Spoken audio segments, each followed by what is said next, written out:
world is on the brink of a great scientific achievement. A COVID-19 vaccine will likely be ready by early next year. In fact, we'll probably have more than one vaccine ready.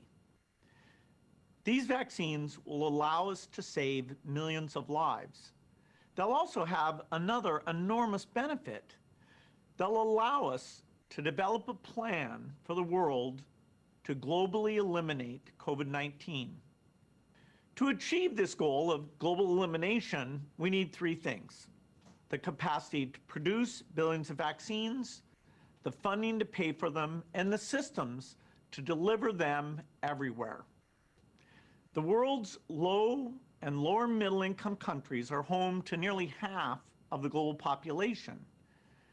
Because they don't have the purchasing power of the wealthy countries, they risk not getting nearly enough doses. Unless we do better, they'll only be able to cover 14% of their people with a COVID-19 vaccine. A vaccine can make COVID-19 a preventable disease, and no one should die of a preventable disease simply because the country they live in can't afford the vaccine. But you don't even have to care about the equity view to see the problem with the rich country only scenario.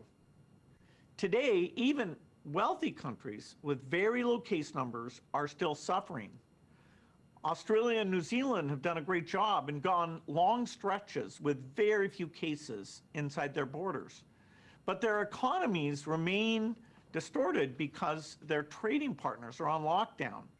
And occasionally, a carrier of the virus comes into these countries, creating new clusters of the disease. The only way to eliminate the threat of this disease somewhere is to eliminate it everywhere. The solution is not shaming the rich countries that are doing the natural thing of wanting to protect their people.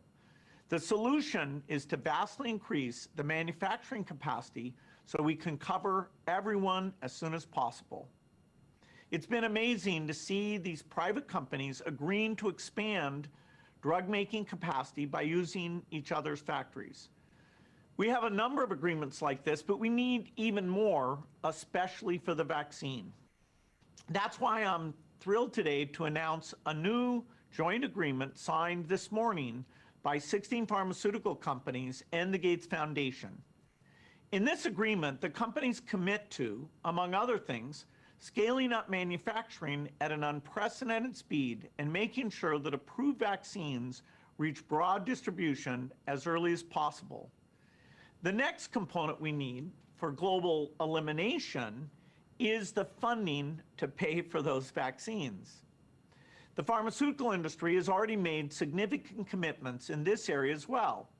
The companies involved in the agreement are committed to using donations, foregoing profits, and using tiered pricing to make their products as affordable as possible. So another element here is that we need public funding to pay for these vaccines for all countries.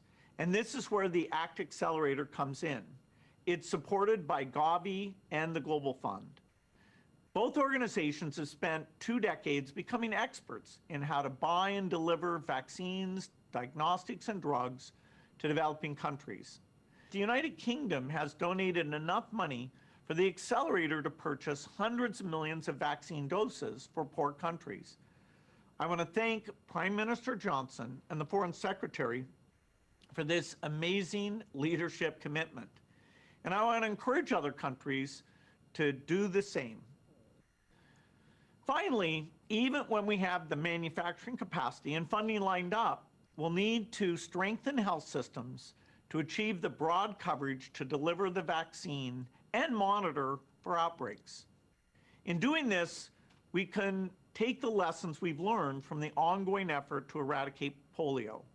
With the right diagnostics, health workers can also sound the alarm if a future disease jumps from bats or birds or any animal to humans. In other words, we can also be building the system that will help reduce the damage of the next pandemic. I'm confident that the world will build a plan to eliminate COVID-19, saving millions of lives and getting on a path to global recovery. Thank you.